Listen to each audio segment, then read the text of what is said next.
Glória a Deus, a paz de Cristo, igreja. Amém. Que alegria retornar a este lugar que eu amo tanto. Vocês moram no meu coração, gente. Fico tão feliz quando o pastor aceita me trazer aqui. Aleluia. Abra sua Bíblia no livro de Esther, capítulo 8, que enquanto você encontra aí, eu aproveito para fazer os meus agradecimentos. Pessoal de Natal, essa terra é maravilhosa. E a gente tem um motivo mais do que especial dessa vez. Vários motivos para agradecer ao Senhor de estar aqui, podendo servir com vocês. Mas em ligeiras palavras, ontem foi meu aniversário de 9 anos de casamento. Aplauda o Senhor aí. Amor, fica de pé. O mais lindo do meu mundo, gente. Que coisa linda do meu mundo, Jesus. E a gente teve a nossa lua de mel aqui em Natal. E a gente esqueceu que era nosso aniversário de casamento. Acontece sempre com a gente, no caso. Mas a gente está muito feliz, porque de forma profética nós acreditamos que iniciou muita coisa de Deus na nossa vida aqui. E também está um ciclo se renovando em nossa vida para algo novo. Hoje, mais do que especial, é a minha última vez que eu estarei ministrando nas terras brasileiras. Deus tem nos encaminhado a viver um novo tempo e estar indo servir na ADVEC Lisboa. Aleluia, irmã. Ora, interceda aí, viu? Campanha da vitória próxima é por mim, viu? A fé é muito grande, mas nós temos um Deus grande, a palavra sobre nós, a promessa sobre nós, e nós vamos para servir mais e melhor. Então, eu estou me despedindo dos altares brasileiros em grande estilo, né? Porque a ADVEC Natal é grande estilo. É a única igreja que tem elevador e a porta fala com a gente. Eu fico encantada, porque Deus pega uma menina tão pequena, literalmente, como eu, e faz essas coisas. Agradecer ao pastor Anderson pela confiança, mais uma vez, de nos receber aqui. O senhor e sua casa é uma bênção, sua esposa. Amo demais, pastora Larissa. É uma amiga que Deus me deu e, em verdade, em espírito, Deus tem nos permitido, ter nos conectado e preservado essa aliança. E eu creio que será assim até a eternidade, em nome de Jesus. Muito obrigado. Pastor André, a Roberta, essa mulher de Deus, casal abençoado. Todos os pastores, se eu for falar todo mundo aqui, eu sei que eu vou esquecer a pronúncia de um aqui. Que eu não vou nem citar, que eu não vou nem lembrar de como falar direito o nome dele. Mas glorifica a Deus pela vida de todos vocês, cada esposa, cada um, em nome de Jesus. Vim acompanhada do meu esposo, como vocês sabem, e da minha filhinha Esther, 500 graus de puro fogo, santo e poder. Se vacilar, dá mais glória que você. Se você não der glória aqui, você vai ouvir o dela lá dentro. Ela roda no manto, fala em línguas estranhas, entrega a profecia. Se ela encostar do seu lado, já aguenta o mistério. Peça interpretação de línguas ao Senhor, porque ela está sendo usada.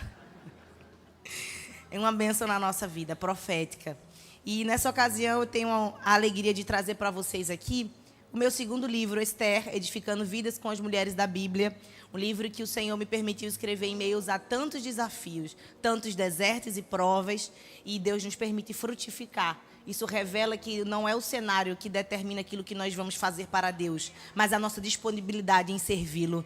E Ele usa os nossos frutos para alcançar tantas pessoas. Tem a oportunidade de Ele ter já alcançado a nossa nação brasileira e já ter ido para outros países. E só o Senhor faz isso. Esse livro tem a honra de ser prefaciado pela nossa pastora Elisete Malafaia, uma mulher que o Senhor levantou com uma liderança mundial, que tem uma influência mundial, e eu costumo dizer que o que está escrito aqui por ela, a validação dela nesse livro, não se refere apenas em letras, mas numa unção que despedaça o jugo.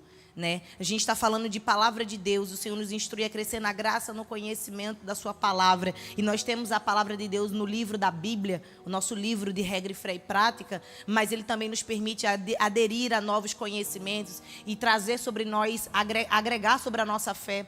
E esse livro aqui, eu tenho certeza que vai fazer isso na sua vida. E aliado com aquilo que Deus estabeleceu sobre a vida da nossa pastora, eu tenho certeza que muitos julgos serão desatados. Nesse livro nós falamos sobre muitas temáticas difíceis de serem abordadas, mas imprescindíveis para o tempo que nós estamos vivendo. Na verdade, estamos atrasados em abordar sobre isso. Falamos sobre aborto, feminismo, ideologias. Nós falamos sobre como se posicionar nos cenários que nós não somos preparados, principalmente no que tange à política, aos cenários da defesa da nossa fé, como nós devemos fazer e como nós podemos defender a nossa família e como precisamos estar preparados para os últimos tempos. Precisamos entender que está à porta E nós não podemos agir com medo, mas sim com coragem e ousadia para pregar a palavra de Deus e ser instrumento de livramento e de vida. Rapidamente, só para que você entenda, um dos nossos livros tem um testemunho que é dessa igreja. E eu falo por aí, por onde eu passo, pastor. Eu falo dessa igreja aqui, porque na conferência de mulheres, a primeira conferência que eu vim aqui há alguns anos atrás, uma senhora, eu não sei nem se ela está aqui agora, eu não lembro o nome da filha dela, mas o testemunho ela vai saber. Ela comprou um dos meus livros e a filha dela estava internada no hospital psiquiátrico. E ela disse, não, eu creio que o Senhor vai mudar a história da minha filha. A sentença era ficar internada, controlada por medicamentos e só um milagre de Deus. E ao levar um livro para lá, que não é apenas o livro, eu já lhe disse, é unção que despedaça o jugo, é palavra de Deus que é viva, é eficaz, é poder de Deus. Ela levou para lá. A menina se converteu na leitura do livro, foi liberta, se tornou escritora. Isso tudo é para a honra e glória do Senhor. Isso é material bélico que vai acrescentar na tua vida espiritual, vai te preparar ainda mais para tudo aquilo que Deus quer fazer em você e através de você. Nós temos a oportunidade de ter ido em algumas filiais do Rio, aqui do nosso Nordeste, levar esse material. E eu creio que vai ser bênção na sua casa. Quando você adquirir ele, sabe que tipo de transformação você vai ter, além de tudo que eu já falei? Você vai conseguir servir mais e melhor o reino de Deus. A história de Esther fala sobre serviço. E o nosso pastor Silas Malafaia, ele tem direcionado de maneira profética o ano de 2024 como o ano do serviço. E a gente precisa se preparar cada vez mais para se servir em humildade. Porque aqueles que servem em humildade, o Senhor honra. É verdade? Então esse livro vai te trazer uma transformação no seu chamado, para você que não sabe para que foi chamado, não entende o seu propósito, ou você que já executa algo na casa de Deus, mas que quer avançar, que quer melhorar, que quer saber como se desenvolver mais e melhor para o reino de Deus. Esse livro é para você. A gente fala de influência no reino de Deus, influência positiva, porque tem muita gente para influenciar o mal. E se você parar para perceber, o ser humano ele é mais levado por aquilo que é ruim do que aquilo que é bom. Então nós precisamos ser um papel fundamental na sociedade, nos influenciar pela palavra de Deus, levar pessoas a conhecerem a Cristo. Fala sobre uma liderança frutífera, uma liderança eficaz. É aquela que unifica, é aquela que traz resolução de problemas, é aquela que traz vida sobre aqueles que estão sobre a sua liderança. A gente vê isso na história de Esther. Entre tantos outros aspectos que você pode adquirir conhecimento através dessa história. E para encerrar, aqui é um estudo do primeiro capítulo ao último capítulo do livro, e aqui a gente traz conhecimento histórico, geográfico, cultural. É um livro que a gente fala sobre a arqueologia daquele lugar. Nós falamos sobre os aspectos teológicos, escatológicos na visão judaica e princípios na visão cristã. É um livro que traz uma tipologia muito linda e eu retrato aqui de uma maneira fácil, leve, que você vai conseguir aprender, absorver e aplicar tudo isso no seu dia a dia. Então, se você tiver interesse de estar adquirindo esse livro, vai estar lá fora. E o valor dele para as nossas filiais, valor de lançamento, está de R$ 39,90. E eu também trouxe o meu primeiro livro, Eva, Edificando Vidas com as Mulheres da Bíblia, que fala sobre restauração. Como Jesus, como o poder do seu sangue, pode restaurar todas as coisas. E vai estar num combo lá fora de R$ 69,90. A gente aceita Pix, cartão de crédito. E a gente só não aceita fiado porque eu estou indo embora. Se eu ficasse aqui, eu até aceitava. Mas escute, quem comprar o combo tem uma lembrancinha que a gente trouxe, separou. Chegando o Natal aí, você ainda não comprou o seu presente. Não vá para o shopping, irmão. Abençoa a minha vida. Abençoa a minha vida, esse livro vai abençoar a sua vida, as pessoas que você vai presentear, e você também abençoa a obra missionária, porque através desse livro, parte do lucro dele é envolvido na obra missionária, amém? Então, vai estar lá fora, esse aqui é o da pastora Larissa, que eu estive com ela mais cedo e esqueci de entregar. Aleluia, fique de pé em nome de Jesus.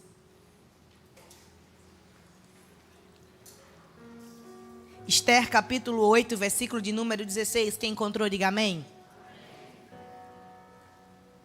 Vou esperar só 2 segundos, tem gente folheando aí. Posso ler, igreja? Amém. Como é um versículo pequeno, vamos ler todo mundo junto no 3? Eu vou contar até 3 e no 3 você lê junto comigo. Apenas o versículo 16.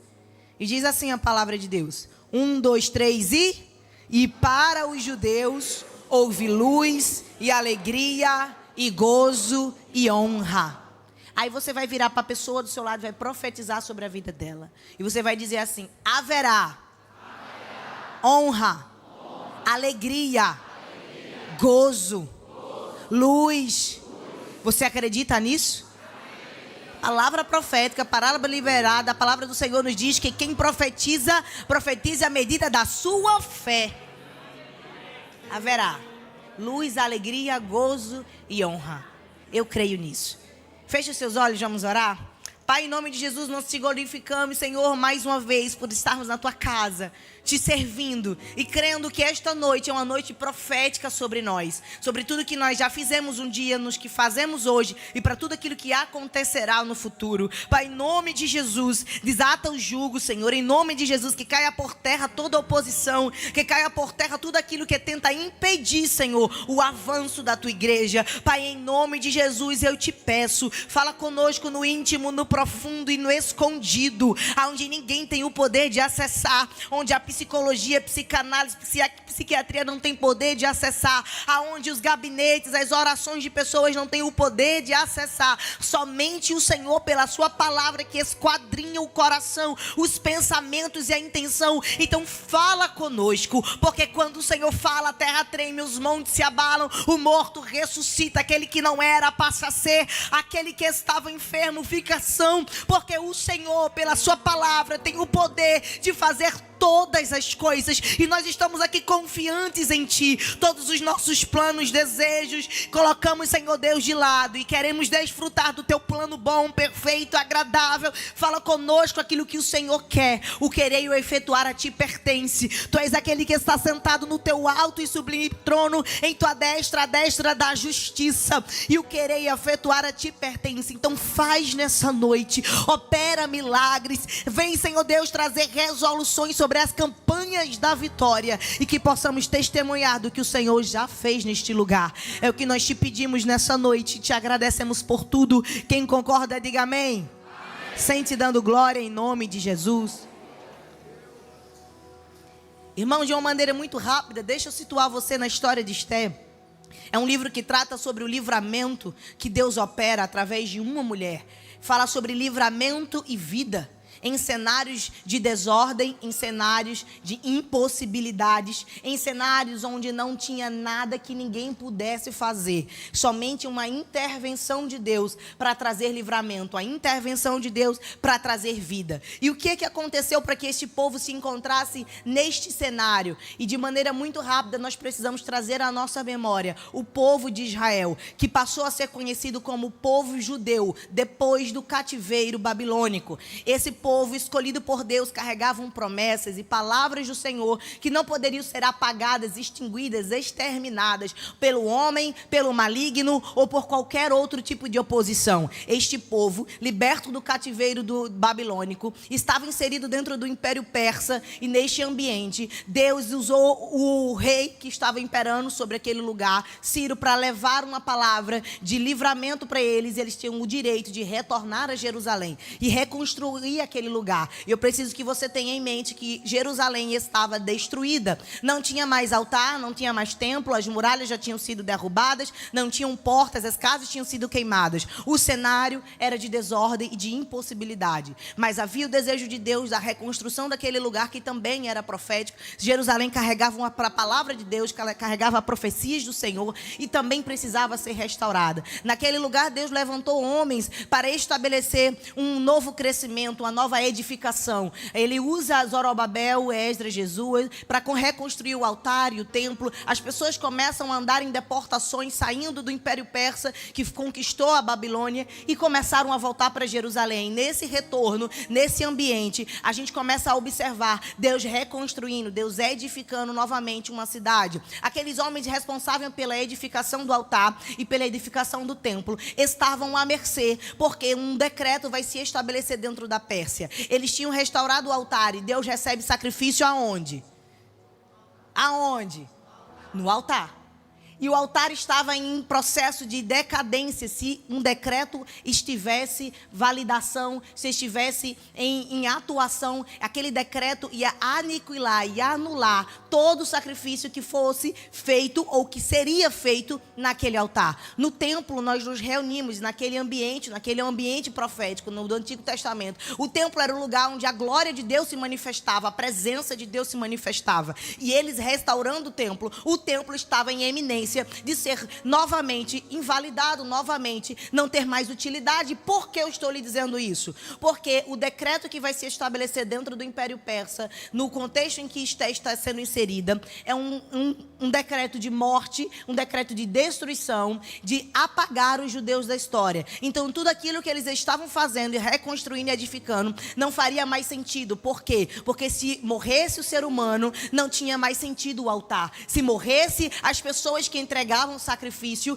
Deus não teria mais sacrifício para receber naquele período. Se acabasse as pessoas que servem no templo, a presença de Deus não se manifestaria mais no templo, porque Deus não se manifesta à criação. A criação já entende que o Senhor está onisciente. Deus se manifestava em presença e se manifesta para se comunicar com o homem, assim como foi no Éden. Então, aquele altar e aquele templo teria sido reconstruído em vão, mas Deus não permite que nenhuma das palavras dele caia por terra. Deus não permite que nenhum tipo de palavra que tenha sido saído da sua boca caia por terra. A palavra de Deus tinha dito que Jerusalém seria reestruturada, que Jerusalém seria edificada novamente, e que nos últimos dias a profecia de Joel diz que haveria um derramar tão grande do Espírito. Nos últimos dias aconteceria um derramar tão grande de Deus, que haveria um renovo dos dons espirituais sobre os jovens, sobre os idosos, sobre os servos. Todos seriam alcançados por aquilo que Deus estava fazendo. Então eu entendo que tudo que nós fazemos no altar, no templo e fora do templo reflete em tudo aquilo que Deus já falou, que Deus já fez, que Deus já determinou, e nada tem o poder de invalidar. E nós estamos entrando agora no período de Ester, um período que este decreto que eu estou lhe falando vai acontecer. E o cenário era um banquete onde o rei Assuero, conhecido como Xerxes historicamente falando, ele está promovendo um banquete para esbanjar o seu dinheiro, o seu ego, para esbanjar a sua vaidade, para esbanjar todo o seu poderio, não somente as suas 127 províncias, mas aos outros governos que não estavam sobre o seu domínio. Ele queria mostrar o quanto ele era poderoso. A figura do rei Xerxes, de maneira tipológica, representa a presença de Deus. Ele é o rei que está sentado em seu alto e sublime trono. Ele tem o poder de dar a vida e de tirar a vida, e de decretar e fazer com que suas palavras se cumpram. Eu sei que na nossa mentalidade é difícil de associar um rei pagão, um rei egoísta, à presença de Deus. E tipologia não significa igualar Deus às coisas da terra, mas revelar através de um livro, através da sua palavra, como a ação de Deus ela é executada, ou ela será executada, para que nós entendamos tudo que Deus tem para falar conosco pela sua palavra. Então ali ele representa essa pessoa. Ele vai fazer esse banquete e no 7º dia ele quer mostrar que ele quer aumentar aquele banquete para mostrar mais e melhor as pessoas. Ele estende aquele banquete por mais 7 dias. No 7º dia, ele decide chamar a sua esposa Vasti para que ele mostre a intimidade do seu quarto, a intimidade do seu lar para as pessoas. Ela se recusa e uma vaga fica disponível. Vai haver um grande concurso, segundo Flávio Josefo, historiador judeu, onde cerca de 400 mulheres belas, mulheres virgens, se candidatam para entrar dentro do palácio, ser apenas concubinas que disputariam o amor e a vaga de rainha. Então é nesse contexto que Ester vai ser inserida. Eu não vou entrar nos pormenores daquilo que ela era, daquilo que ela fazia. Eu quero ser bem direto e objetivo naquilo que o Senhor estabeleceu sobre o meu coração, mas eu estou lhe contextualizando, lhe inserindo na história, para que você entenda exatamente aquilo que Deus quer falar conosco. Ela era alguém que não tinha que ir para estar naquele lugar, não tinha aparência para estar naquele lugar. Eu digo isso porque a aparência não se revela apenas na beleza, mas no tipo de influência que você carrega numa sociedade. Ela era uma mulher judia, ela não tinha o que ir para ser uma aliança positiva para Assuero. E eu me perguntei uma vez a Deus: Senhor, por que Ester foi inserida naquele lugar? Por que aquele concurso aconteceu? Porque mulheres precisaram se deslocar para entrar dentro do palácio? Porque eu entendo que um homem influente, um homem poderoso, um homem como ele, que carrega consigo tanta autoridade, porque ele não acessou outros governos, outros impérios, para fazer alianças políticas onde ele tivesse um benefício, onde ele aumentasse o seu poderio. Isso é comum, isso era muito comum. E por que ele não fez isso? Porque Deus não quis. A palavra foi mais uma vez ao meu coração e eu disse: Senhor, por que ele não acessou o seu harém? No seu harém tinham mulheres preparadas há muito tempo, mulheres que ele já amava, mulheres que ele já se relacionava. Por que ele não acessou o seu harém para substituir a sua rainha?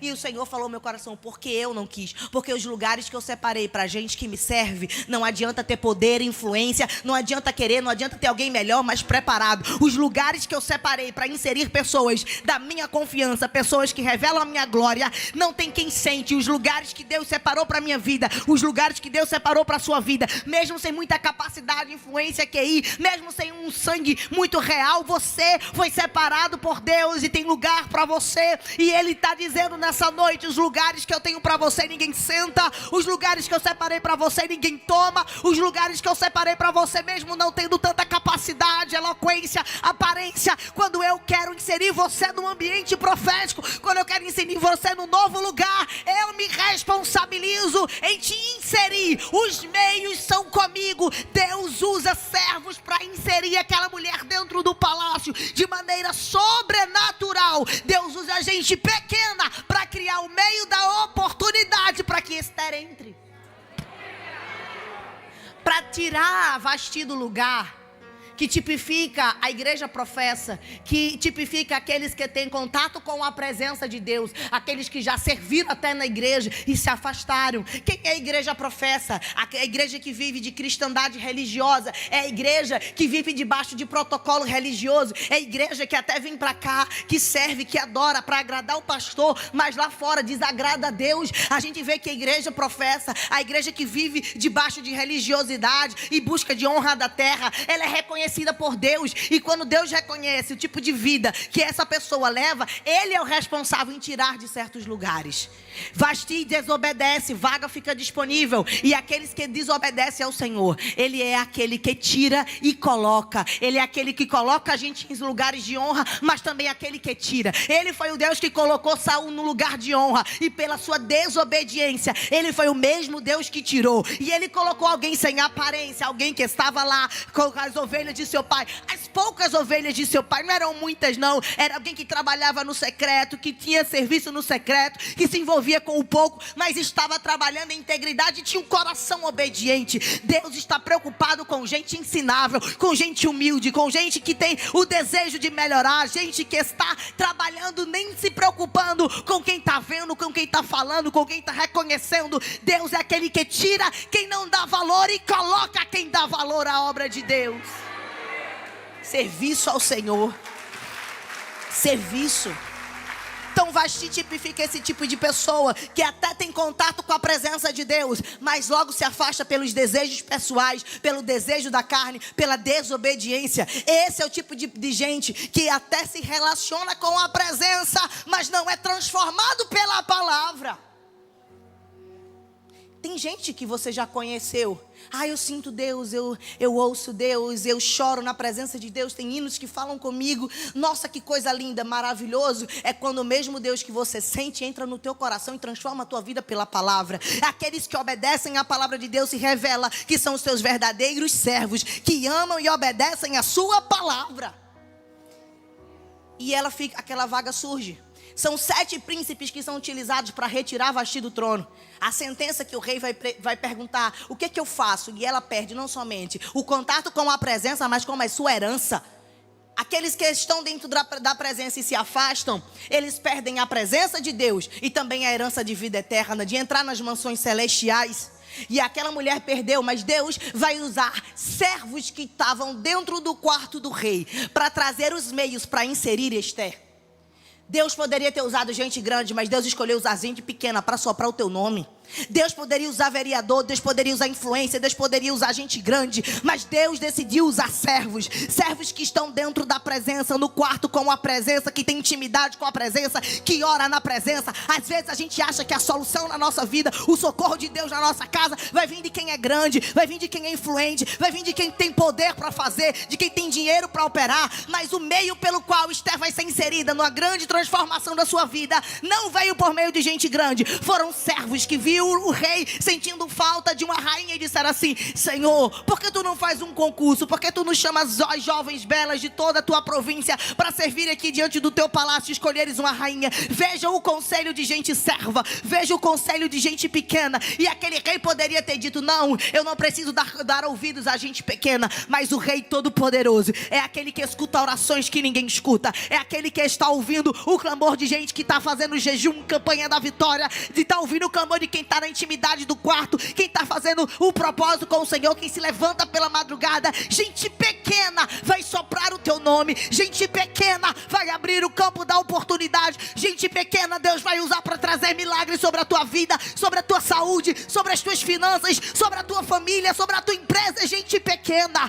é gente pequena, é gente pequena.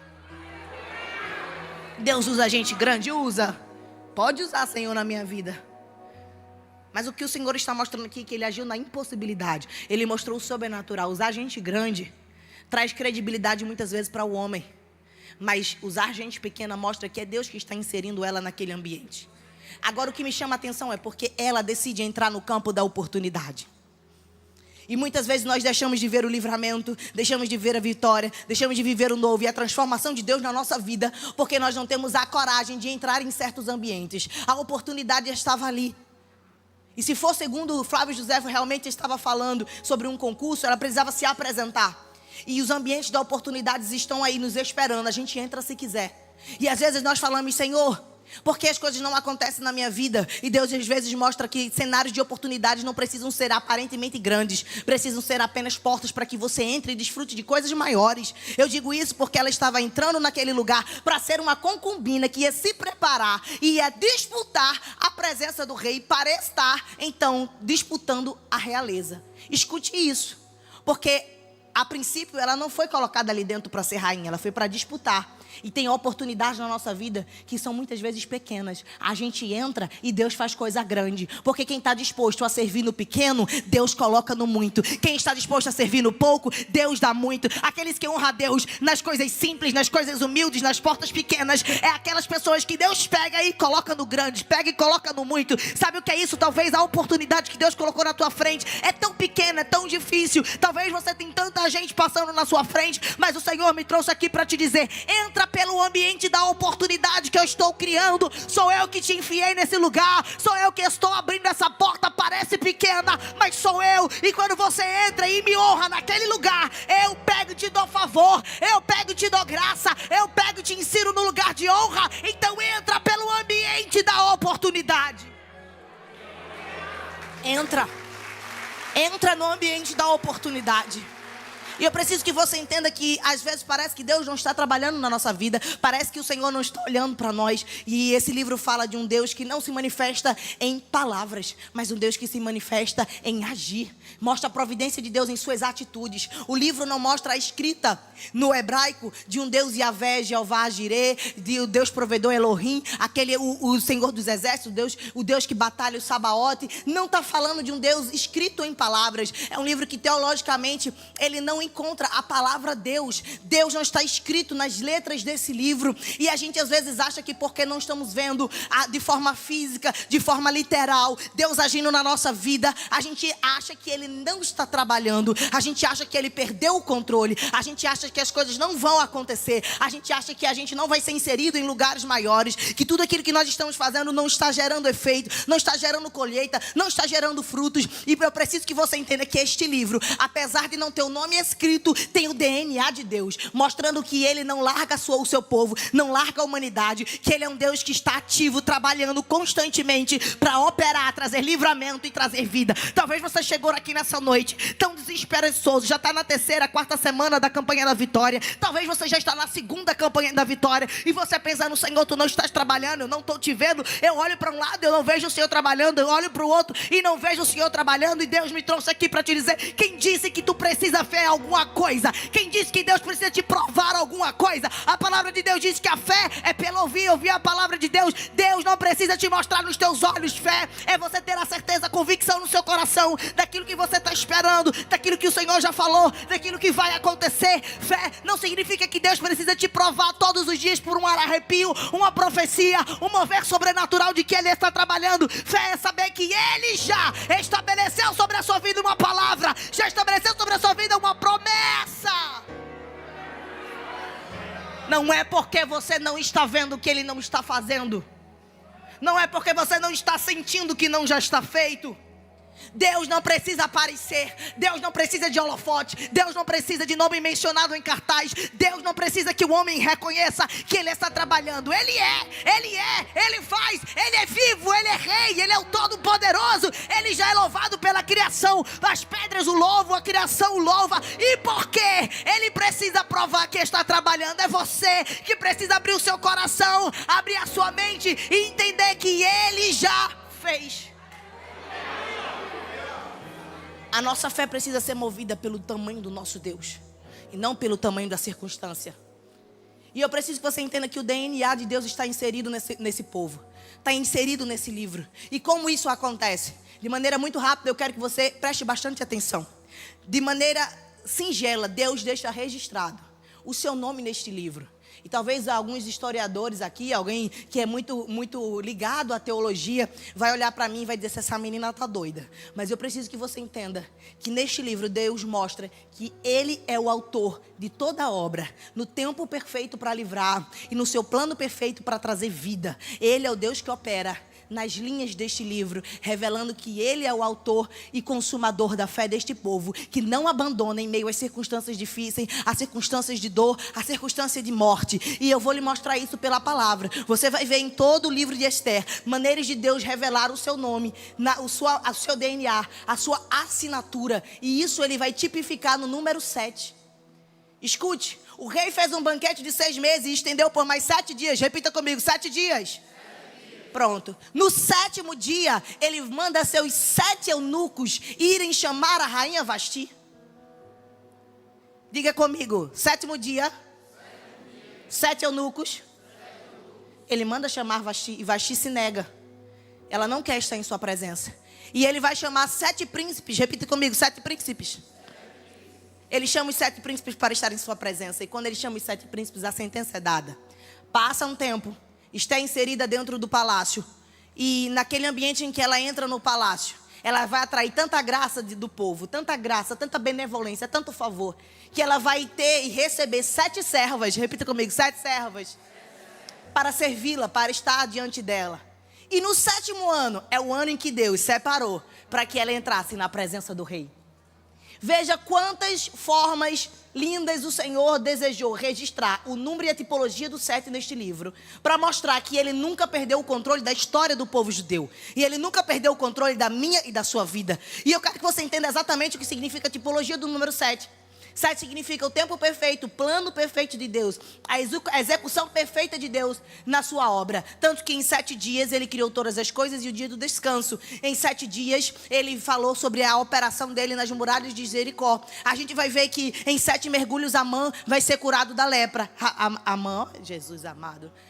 Veja, Naamã, ele vai ser curado da lepra. Então a gente vê a tipologia do número 7 se falando várias e várias vezes. Tanto que a carta ao Apocalipse vai trazer várias menções aos 7 espíritos, que significa a plenitude do Espírito Santo, as 7 igrejas da Ásia, 7 cálices, 7 taças, 7 trombetas, várias e várias formas de Deus falar sobre o tempo perfeito, sobre a obra perfeita, sobre o plano perfeito, que não está atrelado ao tempo presente, mas aquilo que Ele já operou no passado, desde a fundação do mundo, aquilo que Ele está operando agora e aquilo que Ele já deu de certeza sobre o futuro. O número 7 revela o tempo perfeito e o plano perfeito. E Deus me trouxe aqui para te dizer: a campanha da vitória até 7 dias, é 7 semanas, mas você pode receber na primeira, na segunda, na terceira ou na 7ª, talvez na segunda campanha. Mas quando tem o meu tempo que chega para a sua vida, não interessa a semana da campanha da vitória. O que interessa é que eu decidi invadir a tua história com o meu plano perfeito, com o meu tempo perfeito. Você pode não estar vendo, mas eu estou trabalhando. E Ele me trouxe aqui como boca profética para te dizer: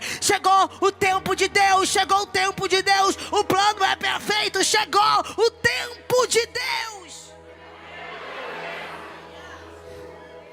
E você acha que Deus não está trabalhando na vida desse povo porque o nome dele não está escrito, mas Ele mostra que nunca perdeu o controle desse povo. O tempo perfeito se estabelece sobre eles. E naquele cenário, naquele ambiente, naquela situação, ela precisa se posicionar em um ambiente ao qual ela não foi treinada. Ela se torna rainha. E eu e você, quando nós confessamos a Jesus como nosso único Senhor e Salvador, nos tornamos rainha. Esther tipifica a igreja cristã.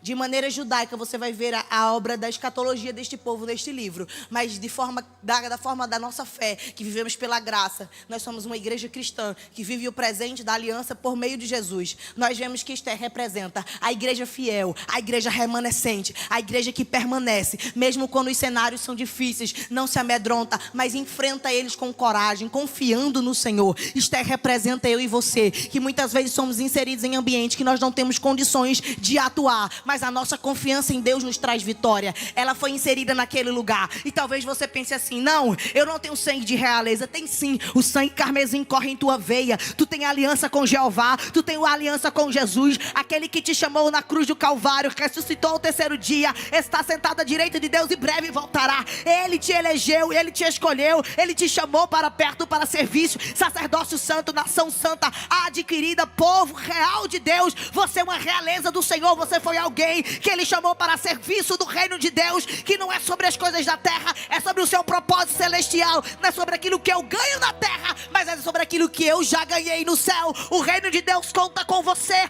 o reino de Deus conta com o teu chamado, o reino de Deus conta com o teu posicionamento.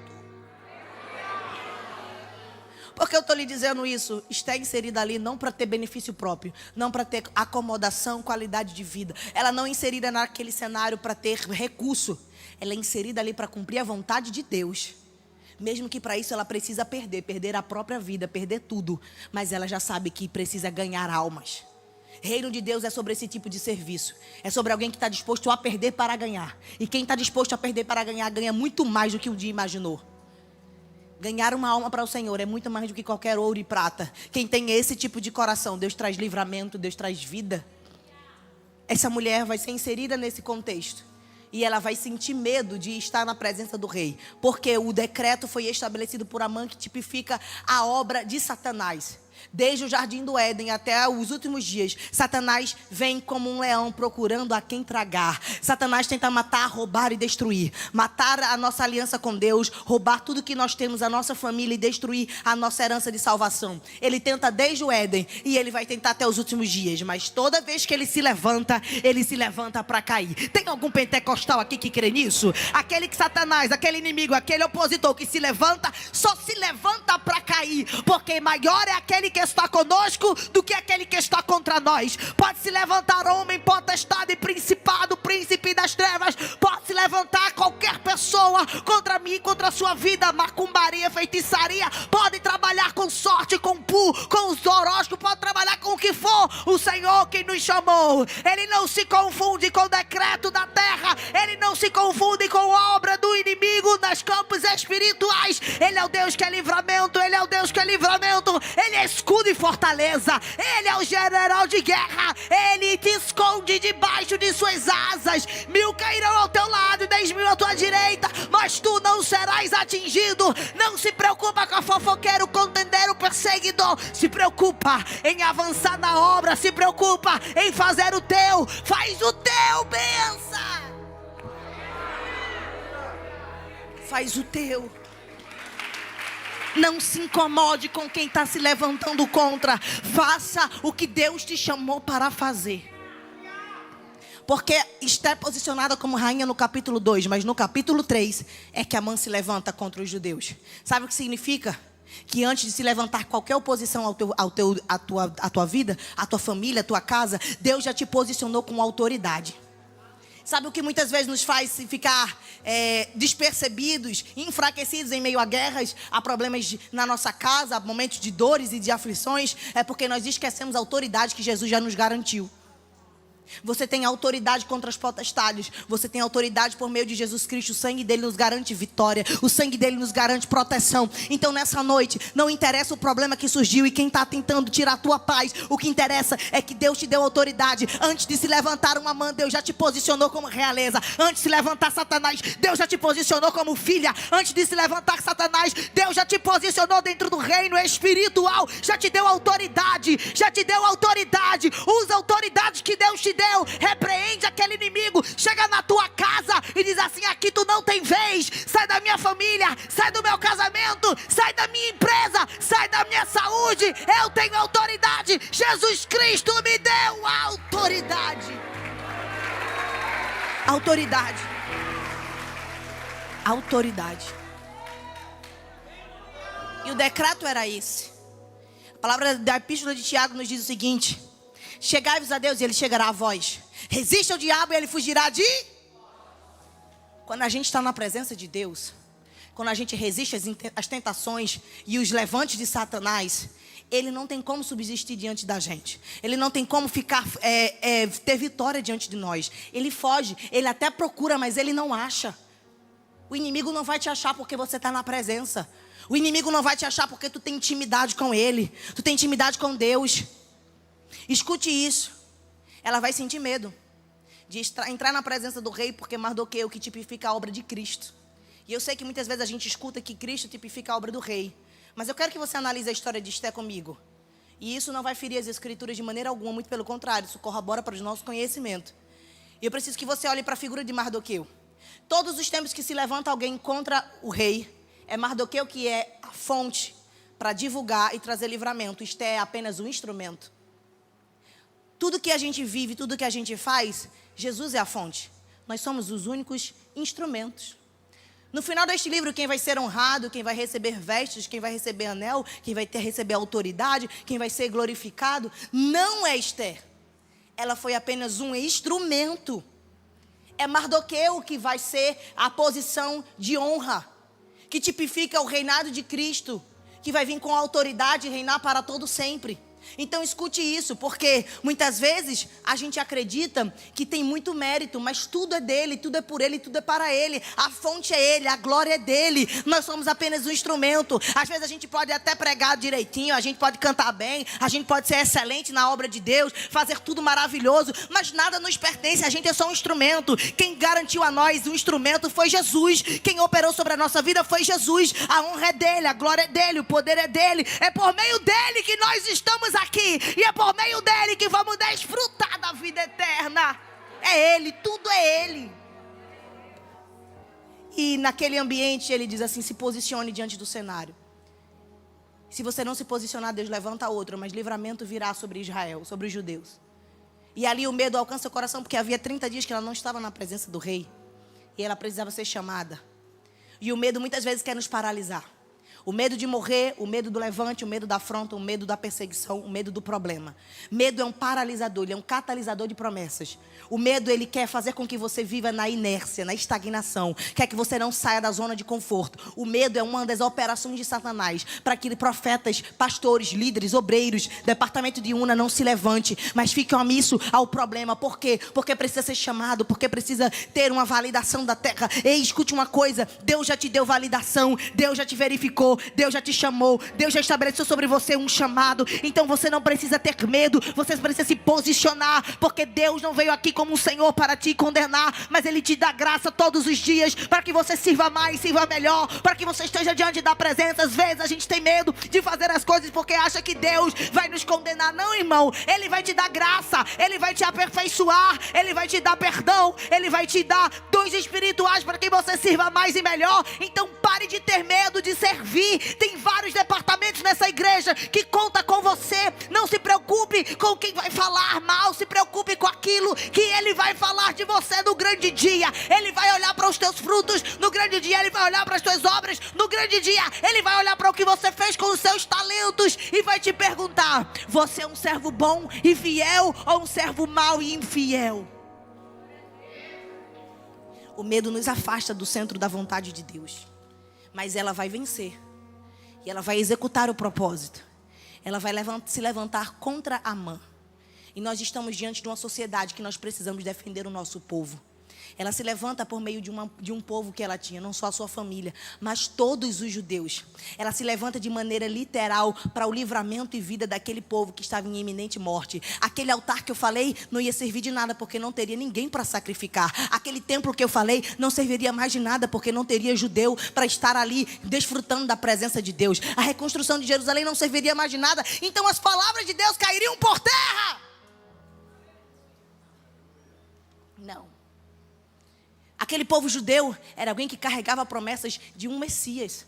O profeta Isaías é levantado em vários capítulos, você vai ver promessas messiânicas, 7, 8, capítulo 11, vários capítulos que falam sobre o Messias que viria da tribo de Judá. A gente vê Apocalipse 5, versículo 5, que diz que Jesus Cristo, ele é o leão da tribo de Judá, ele é aquele que veio da herança de Davi, da raiz de Davi, da tribo de Judá. Os judeus é alguém que carrega a promessa, é alguém que carrega a palavra, e não tem como nada e nem ninguém aniquilar aquilo que Deus determinou. O futuro deles já estavam garantidos. O que eles precisavam eram de pessoas que se posicionassem para ser instrumento de vida. E no momento de medo a gente quer abrir mão, a gente quer largar. Mas Deus me trouxe hoje aqui para te dizer: receba coragem, receba autoridade, receba ânimo para que você avance. Tem vidas contando com você, tem almas perecendo, mas vão ser livradas do perigo, porque você será o instrumento profético nesta nação e aonde Deus te enviar. Nós estamos vendo a situação do governo. Ela não foi preparada para entrar na guerra militar. E aquele Amã era militar, chefe do exército. Ela não foi preparada para pegar espada e escudo. Ela foi preparada para ser cheirosa, bonita, eloquente, uma mulher de etiqueta, uma mulher que tem os padrões para ser rainha, mas não uma mulher de guerra. Mas ela não se preocupou com a sua incapacidade. Ela se preocupou em obedecer e confiou no Deus que lhe daria estratégia de guerra. Ela não foi preparada para o ambiente político.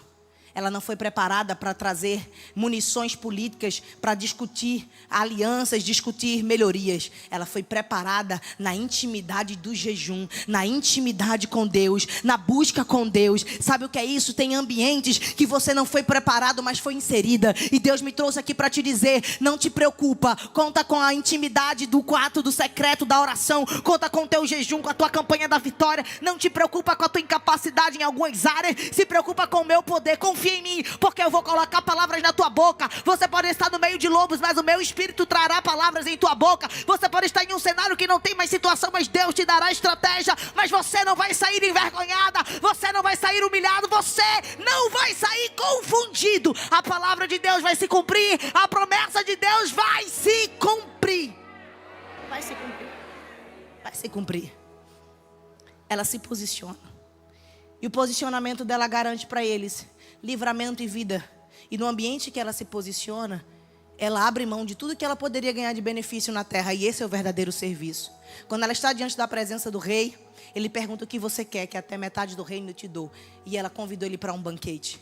Que nós possamos ser esse tipo de serviço. Que nós possamos ser esse tipo de pessoa que não quer proposta, porque vive o propósito, que não se corrompe com as coisas da terra, porque já recebeu algo maior que vem do céu. Serviço no reino de Deus é sobre isso, é sobre perder as coisas da terra, mas estar de posse das maiores vitórias que Ele já estabeleceu para nós. Ela convida ele para um banquete. O banquete fala sobre aliança, intimidade. Nós vivemos debaixo de um banquete celestial todos os dias. O pão está na mesa, a água está na nossa alma. A gente vive debaixo de palavra, a gente vive debaixo de presença.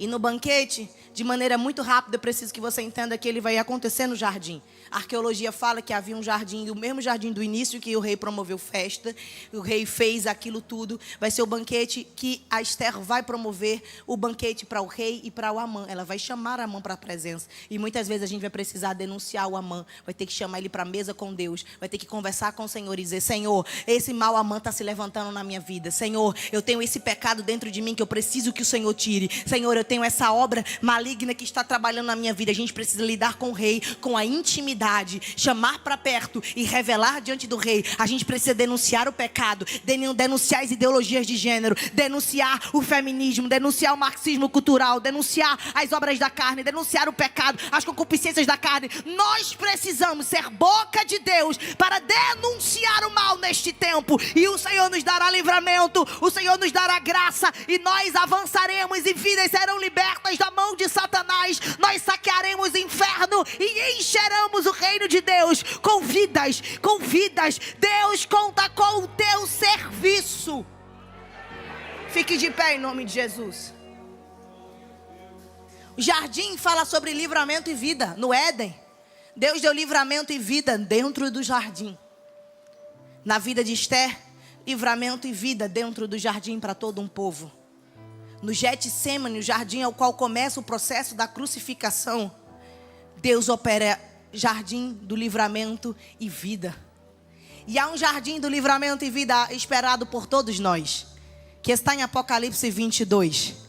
Bem-aventurados são aqueles que lavam as suas vestiduras no sangue do Cordeiro, porque estes entrarão pelas portas, comerão do fruto da árvore da vida. Esses desfrutarão do jardim do livramento eterno e da vida eterna. Nós somos daqueles que estamos na presença do Rei. Nós somos daqueles que temos livramento, nós temos vida, nós temos posição de honra. Não é posição de honra da terra, é posição de estar diante da presença, de estar sentado entre príncipes e princesas. Deus é aquele que tira o pobre do monturo, do escondido, e faz assentar entre os príncipes. E olha você aqui sentado do lado de uma princesa, de um príncipe. Olha você aqui, a maior honra é estarmos reunidos em comunhão, em unidade, para adorar e dizer que Ele é santo. E haverá uma honra muito maior. Nós estaremos com Ele no grande dia. Nós estaremos sentados na boda do Cordeiro, dizendo que Ele é santo, que Ele é santo, desfrutando da luz eterna, da alegria eterna, do gozo eterno. Não existe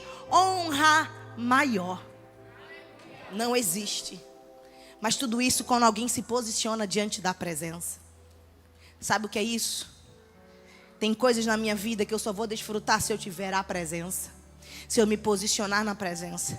Eu não sei o que você já fez. Eu não sei que tipo de amante tem te perturbado, que tipo de problema, que tipo de pecado, de aliança. Eu só sei de uma coisa: o sangue de Jesus te limpa, te lava, te purifica. Ele joga os teus pecados no mar do esquecimento. Ele escreve o teu nome no livro da vida. Ele muda a tua história, a história da tua família, a história da tua casa. E Ele é o Deus que quer fazer isso nessa noite. Eu não sei qual é o problema que você carrega, e por isso você não quer se entregar a Jesus. Você diz assim: deixa eu resolver os meus BO e depois eu vou para a presença de Deus. E Deus me trouxe aqui para te dizer: sem Ele tu não consegue fazer nada. Vem com teus BO, vem com teus problemas, vem com teus anseios, os teus medos, as tuas aflições. Vem com a tua bagagem, porque quando tu chega aqui Ele diz assim: o meu fardo é leve, o meu fardo é suave. Eu vou te ajudar a carregar, eu vou caminhar contigo lado a lado. Eu serei o teu Deus. Chega de fazer campanha da vitória o tempo inteiro e não ter aliança. Chega de buscar a fonte, mas não virar uma fonte.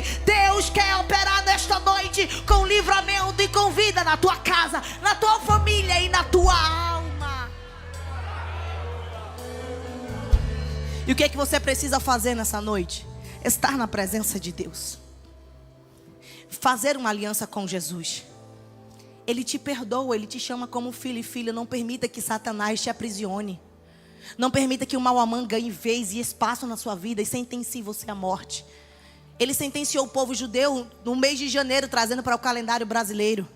Mas o posicionamento de Esther fez com que na sentença de Amã, que seria no mês de dezembro, eles seriam todos mortos. Quando ela se posiciona diante da presença, aquele dia que seria o dia da morte se tornou o dia de vida, o dia de livramento. Por quê? Porque o povo judeu decidiu lutar pela sua vida. E você precisa lutar pela sua vida e pela sua casa.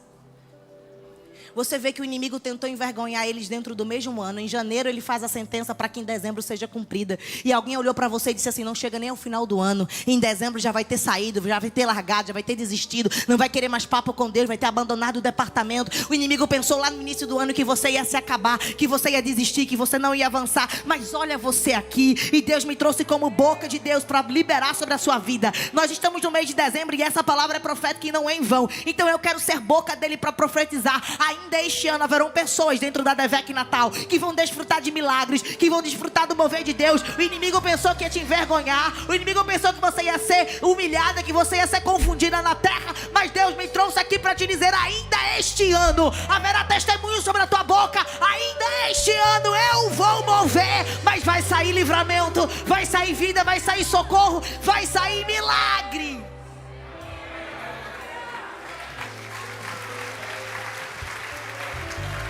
E por isso, você precisa se posicionar na presença do Rei agora. Eu já falei aqui do apelo. Você só precisa confessar a Jesus como único Senhor e Salvador. Não é sobre aparência, sobre roupa. É sobre o teu coração humilde e ensinável, arrependido dos seus pecados diante do altar. Então eu vou contar até 3. Chegou o meu tempo, eu preciso entregar o microfone. E quando eu contar até 3, não fica esperando eu contar até 3 de novo, até 3 de novo, até 3 de novo, não. Que quem é decidido. Quem é corajoso é corajoso. Deixa a vergonha de lado, sai do teu lugar e vem, porque melhor é com Jesus. Porque Jesus te dá honra, alegria, gozo, Deus te dá vitória. Mas sem Jesus, com certeza já está decretado. É a morte eterna, a vergonha, a operação de Satanás sentenciando sobre a sua vida e sobre a sua família. Então vou contar até 3 e tu sai do teu lugar. Se você está aqui, quer fazer uma aliança com Jesus, quer voltar para Jesus, o momento é agora. Eu conto 1, eu conto 2 e eu conto 3. Sai do teu lugar. Se você está aqui, quer fazer uma aliança com Jesus, se você está aqui, quer entregar sua vida para Jesus, quer voltar para Jesus, esta é a oportunidade. Você veio para fazer uma campanha da vitória e Jesus está dizendo: a maior vitória é me ter na sua vida. Você veio aqui atrás de um milagre e o maior milagre é a salvação da sua alma. E quando você alcança Jesus, todo o resto, Ele vai cuidar da sua vida. Então sai do teu lugar. Se você sabe alguém que não é salvo, alguém que está afastado e veio até hoje, chama ela e diz assim: eu vou contigo. Às vezes está com vergonha, está com medo, e você pode ser um instrumento de Deus para trazer ela para aqui. Então convida essa pessoa. Não perca a oportunidade. Saia do seu lugar. Eu vou entregar o microfone, mas isso não significa